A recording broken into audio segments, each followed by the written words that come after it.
Hi everyone, welcome back to my channel টক ঝাল। আজকে আমার নিউ রেসিপি হলো মাখানার ক্ষীর। এখন আমি মাখানাটা রোস্ট করে নেব। 2 মিনিটের মতো রোস্ট হবে শুকনা ফ্রাই প্যানে।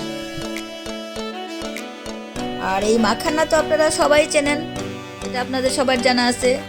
সুগারের পেশেন্টের জন্য নাম্বার 1 খাবার।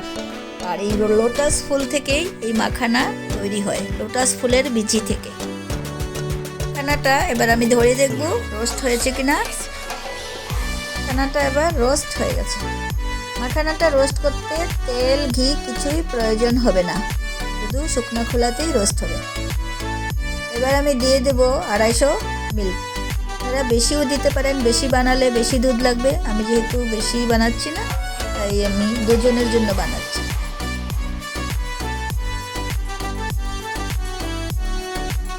এবার আমি 2 চামচ ঘি দিয়ে দিলাম ফ্রাই প্যানে। কিছু বাদাম ভিজিয়ে রেখেছি, সেগুলো ছিলে কুচি করে নিয়েছি। বাদামগুলো এবার একটু ভেজে নেব, সামান্য ভাজবো।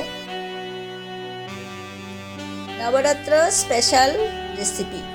আসলে নবরাত্রতে সবাই এই মাখানার পায়েস বানিয়ে খায়, তাই আমি আপনাদেরকে দেখালাম। আর এছাড়াও আপনারা খেতে পারেন, যারা ফাস্টিং রাখেন, উপবাস থাকেন, এই পায়েসটি বানিয়ে অবশ্যই খাবেন। বাদামগুলো ভাজা হয়ে গেছে। এখন আমি দিয়ে দেবো 5টি ছোট এলাচ। এলাচটাকে একটু দিয়ে দিয়েছি, ফ্লেভারটা খুব সুন্দর আসবে, খেতেও খুব টেস্ট হবে। আবার দিয়ে দিলাম সঙ্গে 100 গ্রামের মতো চিনি। আর দুধ ভালো করে গরম হবে এবং একটু কমে যাবে, মানে ঘন হবে। ঘন হওয়ার পর আমি দিয়ে দেবো এতে মাখানা।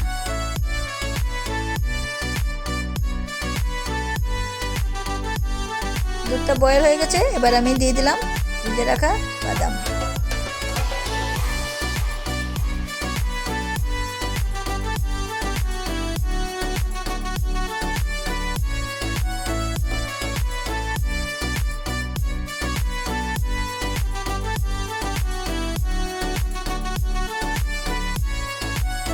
এবার মাখানাটা দিয়ে দিব। মাখানাটা তখনই দিবেন যখন দুধ অর্ধেক হয়ে যাবে, মানে ঘন হয়ে যাবে দুধ, তারপরেই মাখানাটা দিবেন। মাখানা দেওয়ার পর বেশিক্ষণ রাখতে হবে না, জাস্ট 1 মিনিট। মাখানার পায়েসে আপনারা কিশমিশ, কাজু, পিস্তা, যে কোনো ড্রাই ফ্রুটস দিতে পারেন। এবার মাখানাটা ঘন হবে তখনই নামাবেন। আর মাটির হাঁড়িতে আমি যেহেতু করেছি, আপনারা স্টিলের হাঁড়িতেও করতে পারেন। আর মাখানাটা আমার রেডি হয়ে গেছে। এবার রেসিপিটি যদি আপনাদের ভালো লেগে থাকে, সাবস্ক্রাইব করুন আর লাইক, কমেন্ট, শেয়ার করতে একদম ভুলবেন না। Thank you.